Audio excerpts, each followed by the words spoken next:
এটা 2 লিটারের একটা বোতল। যেহেতু 2 লিটার পানি আছে, তাই আমি এখানে 1 ml এর মতো। আসসালামু আলাইকুম, হ্যালো এভরিওয়ান। আজকে গাছের পিএইচ মেইনটেইন করে দেখাবো আপনাদেরকে কিভাবে গোলাপ গাছের পিএইচ মেইনটেইন করতে হয়। তার আগে আপনাদেরকে একটু গাছগুলো দেখাই। দেখুন, যে শুটগুলো এসেছে সবগুলো কিন্তু লাল। আপনাদেরকে আরও একটি গাছ দেখাই। দেখুন, এই গাছটার কিন্তু যে নতুন কুশিগুলো এসেছে সবগুলো কিন্তু লাল। এই গাছটা দেখুন, এটার যে কুশিগুলো বের হয়েছে এগুলো কিন্তু সব লাল। তো এই লাল শুটগুলো বের করার জন্য আপনাদেরকে গাছে অবশ্যই পিএইচ মেনটেন করতে হবে।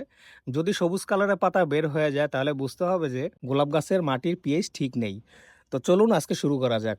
আপনাদেরকে আগেই বলে রাখি, গোলাপ গাছের বা জবা গাছের পিএইচ মেনটেন করার জন্য যে কোনো 2টা দ্রবণের প্রয়োজন হবে। এর মধ্যে আমি যেটা ব্যবহার করি সেটা হচ্ছে ব্যাটারির অ্যাসিড পানি।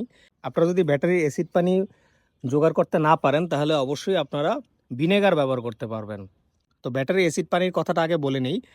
যদি ব্যাটারি অ্যাসিড পানি হয়ে থাকে তাহলে 0.5 ml পার লিটার করে হয়ে থাকবে।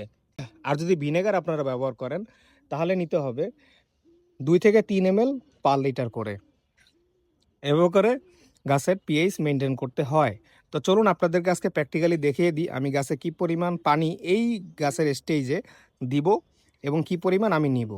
তো চলুন শুরু করা যাক। তো এর জন্য লাগবে আপনাদের একটা এরকম সিরিঞ্জ। দেখুন, আমি 1 ml এর মতো নিয়েছি, কারণ হচ্ছে এটা 2 লিটারের একটা বোতল। যেহেতু 2 লিটার পানি আছে, তাই আমি এখানে 1 ml এর মতো ব্যাটারির অ্যাসিড পানি দিব। ব্যাটারি অ্যাসিড পানি দেওয়া শেষ।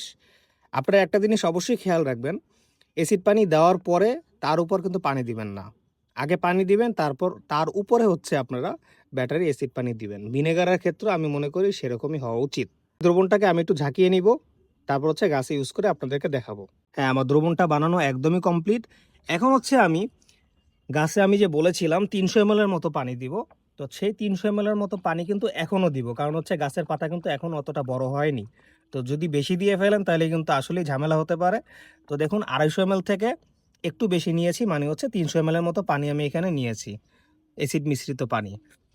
এটা কিন্তু সরাসরি সালফিউরিক অ্যাসিড না, আগেই বলে রাখি। এটা হচ্ছে ব্যাটারির অ্যাসিড পানি আমি নিয়েছি। তো গাছটাতে প্রয়োগ করে আপনাদেরকে দেখিয়ে দিই।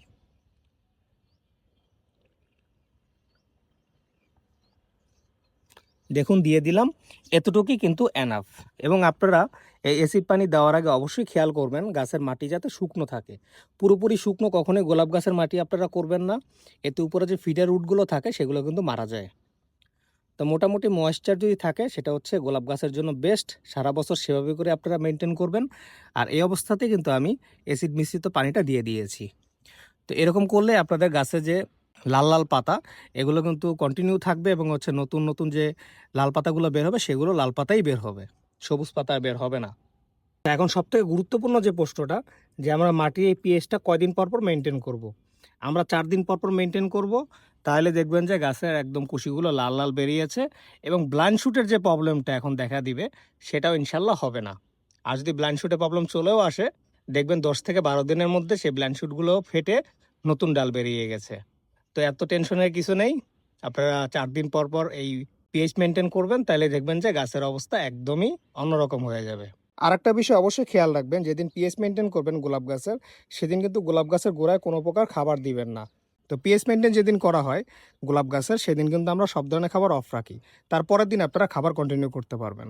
এভাবে করে আমি মাটির পিএইচ মেনটেন করে থাকি। আপনারা এভাবে করে গোলাপ গাছের মাটির পিএইচ মেনটেন করতে পারেন, অবশ্যই ভালো রেজাল্ট পাবেন। তো ধন্যবাদ এতক্ষণ সাথে থাকার জন্য। সাবস্ক্রাইব, ফলো করে সাথে থাকবেন।